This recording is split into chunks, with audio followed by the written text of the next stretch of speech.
Can you thrive as a disabled person in a capitalist society? First of all, what is capitalism?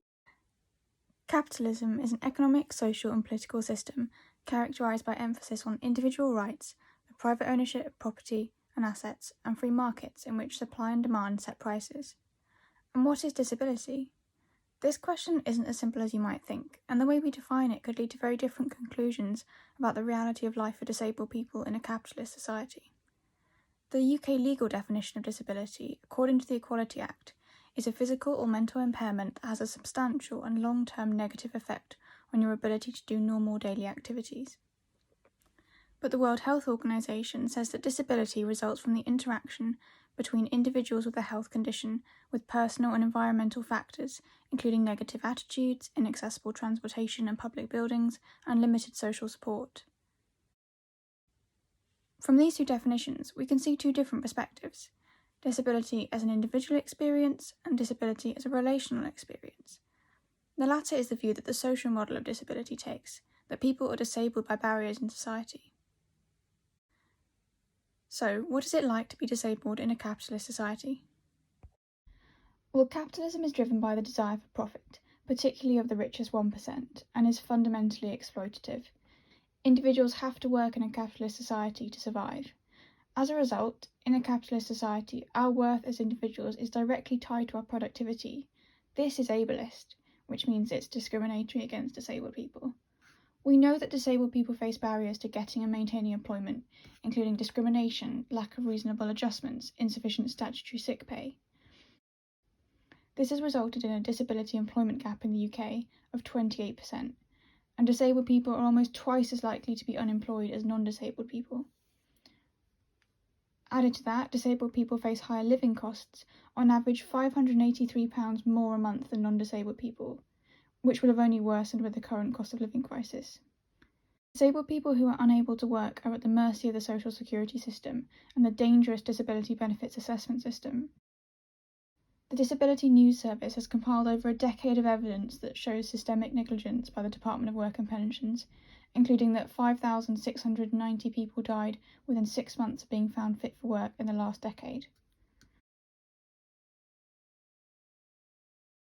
Public attitudes towards disability are compounded by government rhetoric and austerity. Disability activist and author Frances Ryan argues that Britain is a country profoundly uncomfortable with disability and difference. Disabled people are either incapable of holding positions of influence or of making a capitalist contribution, or lazy and willful scroungers. Disabled people just can't win. So the situation is this: higher living costs, higher levels of unemployment, woefully underfunded social security system, capitalist ideology that measures worth by productivity, poor public attitudes. How on earth can disabled people thrive? We need change. In an ideal world, maybe we would live under a different system, but change is still possible under capitalism. Firstly, we need to make society more accessible.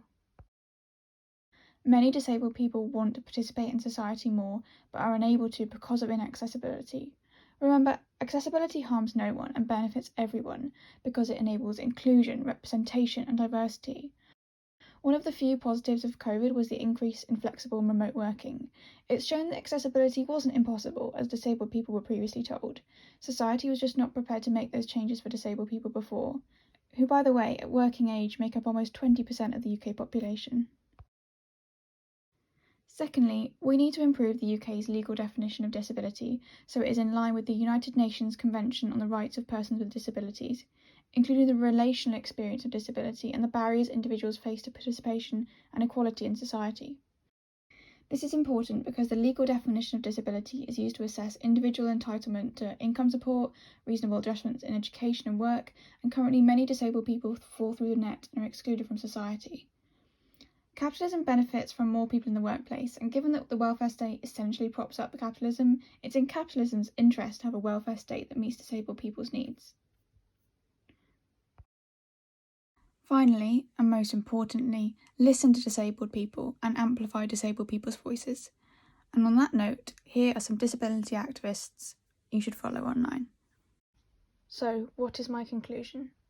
Well, it is extremely hard to thrive as a disabled person in a capitalist society. For many disabled people, life becomes a case of surviving, not thriving. When you're constantly faced by barriers to participation in education, the workplace, social spaces, when you're lacking representation in the media or on screens, you can feel very isolated and hopeless. But things are slowly changing. The disability rights movement is stronger than ever, and accessibility is increasingly part of wider conversation.